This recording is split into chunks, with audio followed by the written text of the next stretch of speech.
ఇరాన్తో చర్చలు సానుకూలంగా సాగుతున్నట్లు అమెరికా అధ్యక్షుడు ట్రంప్ తెలిపారు. కుదిరితే అందరికీ ఒక గొప్ప ఒప్పందంగా మారుతుందని, లేదంటే ఎలాంటి ఒప్పందం లేకుండా మళ్లీ యుద్ధానికి దారితీస్తుందని అన్నారు.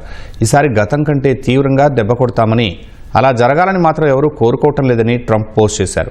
Saudi Arabia, UAE, Qatar, Turkiye, Egypt, Bahrain అధినేతలు పాకిస్తాన్ ఆర్మీ చీఫ్ అసీం మునీర్తో సుదీర్ఘంగా చర్చలు జరిపినట్లు ట్రంప్ వివరించారు.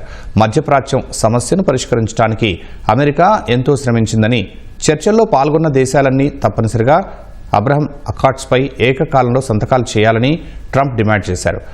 అబ్రహం అకార్డ్స్ సభ్య దేశాలు యుద్ధ సమయంలో కూడా ఆర్థికంగా అద్భుత వృద్ధిని సాధించాయని ట్రంప్ గుర్తు చేశారు. రాబోయే రోజుల్లో ఈ ఒప్పందం మధ్యప్రాచ్యానికి శక్తిని, ఐక్యతను, 5000 ఏళ్లలో ఎన్నడూ లేని శాంతిని ఇస్తుందని జోసెన్ చెప్పారు.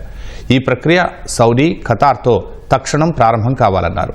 సంతకం చేయడానికి నిరాకరిస్తే ఆ దేశాలకు చెడు ఉద్దేశాలు ఉన్నట్లే భావించి ఒప్పందం నుంచి దూరం పెడతామని హెచ్చరించారు.